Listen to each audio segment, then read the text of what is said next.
but I'm gonna edit it out anyway. Oh, okay. All right. My name is Phyllis Griffin, and I am interviewing Mr. Brian Parnell, who has to do with emergency response manager, and he is letting me interview him today. So, how are you today, sir? I'm good. How are you? I'm doing great. So, I'm doing this as a requirement for a class. So, I'm just need to ask you a couple questions. So, can you just discuss with me right now what your duties are? All right. You want to hit pause and then let me shut. I didn't think anything about it. Let me shut the door that way. Okay. That way we ain't got to worry about the noise. Sorry about that. That's okay. I should have done that earlier. All right. Okay. So repeat that question. Okay. So, I just want to know what are your duties? Well, as an emergency manager, we have to work with the county in a whole with the first responders and make sure that we have adequate plans, emergency action plans, or emergency operations plans that outlines what we do during day-to-day operations and during disasters like tornadoes or power outages, natural, man-made, anything of that nature. And then we work with the school systems, nursing homes, daycares to make sure they have plans in place that if something affects them, then we'll be able to assist them, but they will be able to assist themselves for up to 72 hours. Right. So they're required to know, like the nurse, like you spoke of nursing homes and the school system. So they are required to know what a preparedness plan is. That's correct. They have their own. The state of North Carolina has Department of Public Instruction has outlined what what the school systems are supposed to have in a plan. Um, I call it an emergency action plan, and I use the action word more than operational because they need to be able to act upon Right. a situation. Um, and the same thing with nursing homes. Any facility that is getting federal dollars from Medicare and Medicaid, they have certain things that they've got to have in their plans.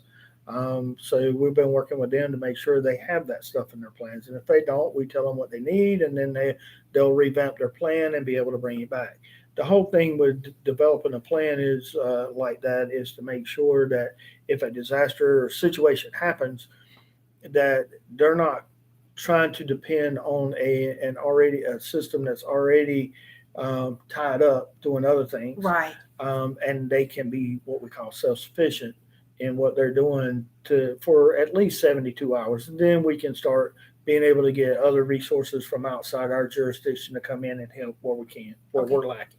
So when you talk about other resources outside, does it take long to get other resources? That's why they say that 72 hours because like if we got a flood event and we have to call in swift water teams, we don't have local swift water teams, so we can do rescues with local fire departments and what we do have in place here.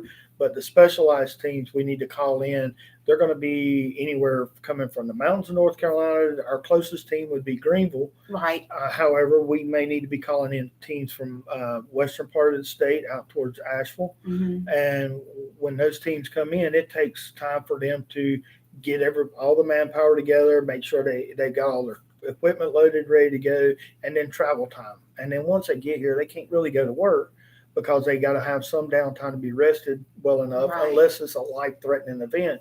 Then we can put them to work. However, if it's not a life-threatening event where we got just a little bit of time, then we can get them in, get them rested, and then get them out in the areas that need assistance. And that's why I say 72 hours. 72 hours. So when you call like in other teams and stuff, do y'all have one person in command or?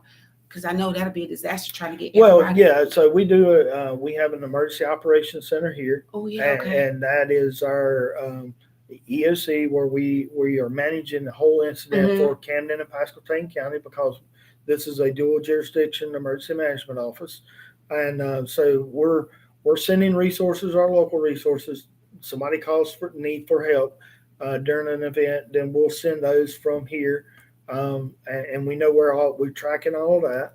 And then if we bring in outside resources, then they will have a team leader that will meet with us and we'll explain to them what their roles and responsibilities are going to be during this event. And then our emergency operations center acts as the command center. As the command center. Okay. And it's their boots on the ground, put in getting to work and doing what they need to do. They have a task and they're accomplishing their task. Okay. So do you find out that I know you said when I asked I found out when I was doing this research that I really didn't know what prepare. I thought I knew what preparedness was because I work in a hospital. Yes, But when I thought about it, um, my church, correct. we wouldn't even know what to do. And That's if we did know what to do, if we house people that were like displaced at the time, we don't even have the facilities to meet that need.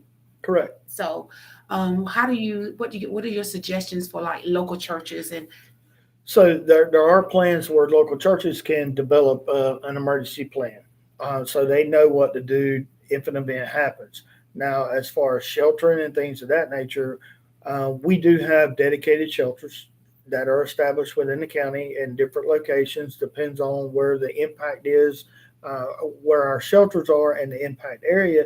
We may not be able to open like the Katie White Center here in Elizabeth right, City is our main shelter, but the impact may be in that area and we may not be able to get to that shelter. So we have other locations we can open up as shelters.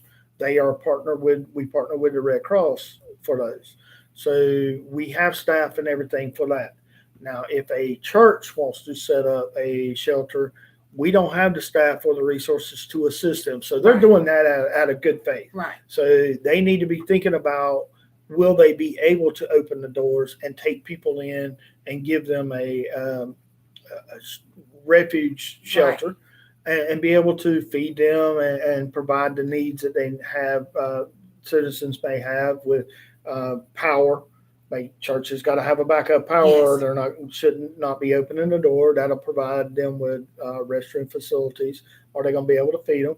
Are they going to be able to let people sleep there? right, Uh, and as long as they can take care of all that and not call upon us to do that, that helps us because we already have shelters dedicated and we already have resources dedicated to go to those particular shelters.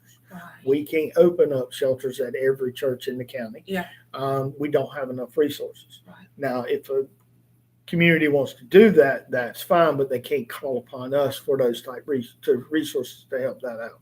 right. So, but there are some guides to where a church can put together a plan, um, that will outline what they can and can't do. Cannot do. Yeah, Right. So you say y'all partner with the Red Cross. I know we have a Red Cross here, we do. but I do, and I noticed that they have a lot of volunteer staff. That Red Cross is strictly volunteer. Right. Well, I can't say strictly. But the They majority. do have like a paid person that is overseeing the local chapter.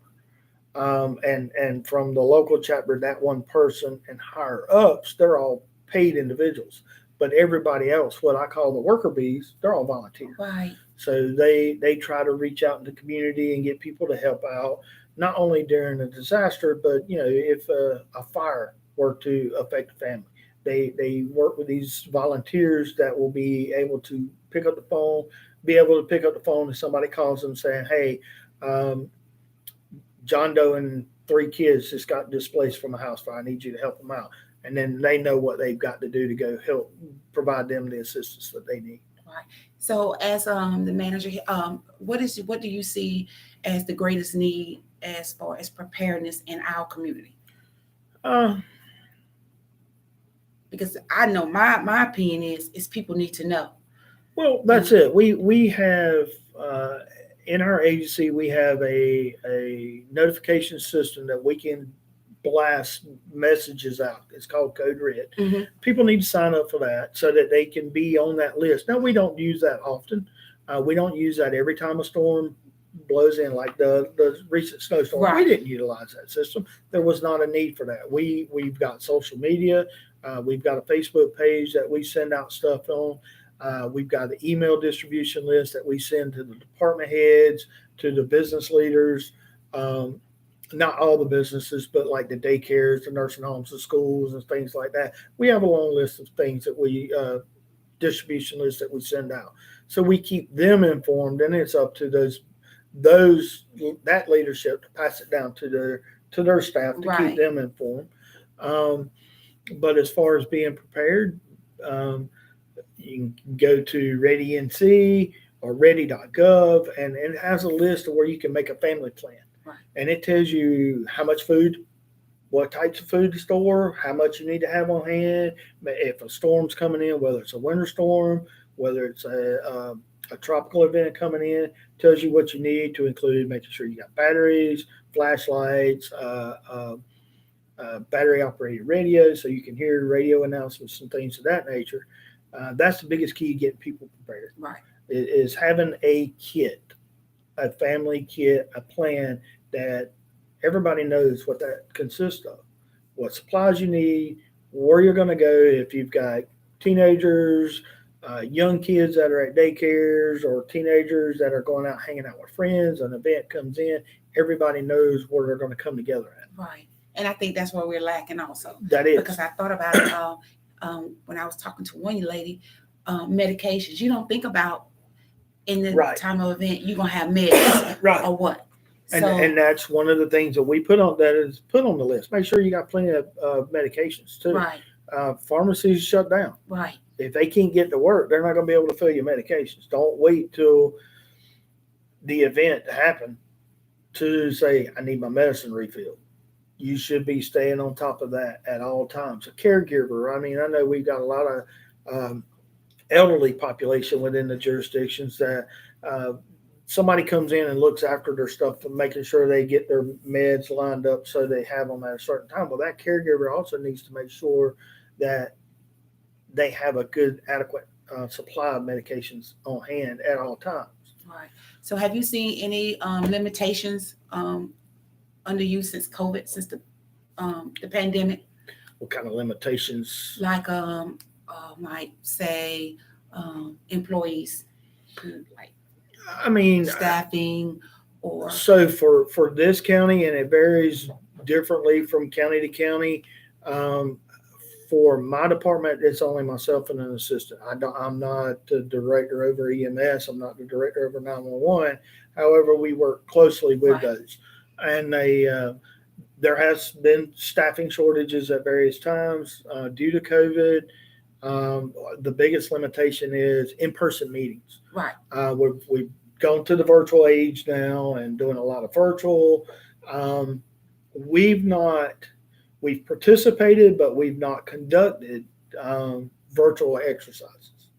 I'm not saying I won't do that because we got to be prepared. Right. And that's part of being prepared is doing some type of training, going over a plan and seeing how it works, giving a scenario. But I'm not there yet. I'd rather do in person so that it's more open discussion. You feel more free to talk versus doing it over a computer. Right. And you can kind of gauge the audience and where they're at when they're on the computer. See if they're comprehending. Right. When they're on the computer, all you're seeing is you may see a blank screen because not everybody's got their picture. Exactly. They don't turn the camera on. And some that have been doing the virtual exercises, they make you turn the camera on, so it's always on. So you kind of gauge that. And doing in-person training, you gauge what the response is from the audience, and you know how to gear it to get everybody back on track, making sure you're not confusing anybody, and you're explaining what needs to be done and doing it. And we lose a lot of that virtually. Yes, we do. And sometimes I think even with preparedness, I don't think you can do all of it virtually anyway. It's got to be some hands-on. You got to the training aspect of preparedness. You got to do some hands-on because what we're running into now since the turn of 2020, not necessarily because of COVID, but we've got a lot of people retiring. Mm-hmm. And you've got a lot of young ones coming in that's not been in this type field before. Even if they have, they've not done it to this extent. And when you come into an agency, either brand new or with experience, you still got to learn what that agency wants, how things need to be done, their equipment, their policies and procedures. But if you don't actually put your hands on doing that stuff, you may never know it. You know it, you can read it, but unless actually doing it, you're not going to really grasp it. Right. All right. Well, thank you for the interview. I thank you for the information. Thank you for at least meeting with me. Just look up my notes and see if I need to ask you anything. But I asked you what the contingencies that he has for disasters. You answer that aspects of the job.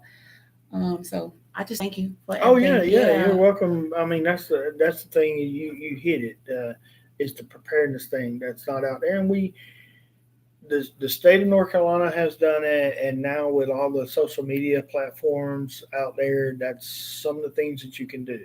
And one of the things that we do here is we do have a Facebook page, right, and my assistant keeps that up, and he does a good job at that. And you can pre-schedule stuff. You can go ahead and develop it and schedule it to be posted at a certain time. And I think that's the way the state of North Carolina does. I know that's the way we do it. So there's always preparedness information out there, and some of those things are embedded with links to go find where you find a home kit, a home emergency plan. right. What does that consist of? Business plans.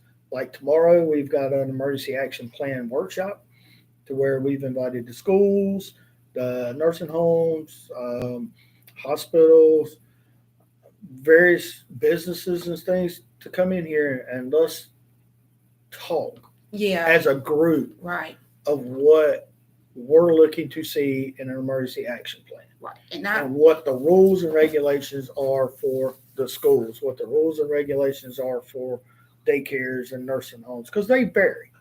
The overall base plan, similar. But then when you start drilling down into the other aspects of it, it varies a little bit depending on your requirements. Right.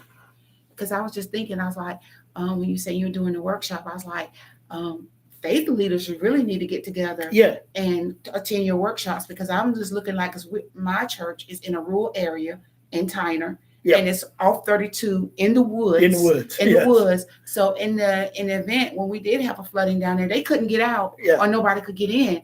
And we weren't prepared to help them because we couldn't get in to help them. You're right, because that was a couple of years ago, and the road got broke. Right. The road breaks. Right. That was one of the areas I covered as working with the state was down in that way. So I Right. remember that road getting breached. Yeah. So I'm like, when I'm doing this research, I'm like, oh my God, I see where now that I'm taking the class, we're really not prepared. Oh yeah, But the information is out there. and that's one thing as being in this and learning that as part of your program, you can look that up. Just look up developing emergency action plans for a church, and you find your templates on there and get with your church leaders and say, "Hey, this is some stuff we need to be thinking about." Right.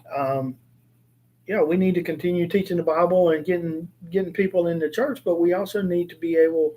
This is a community outreach thing that we can do, where we're prepared as a church to help, and then help the church itself, but then the community, but then also turn around and reach out to the local emergency manager and saying, hey, this is what we've put together as our plan.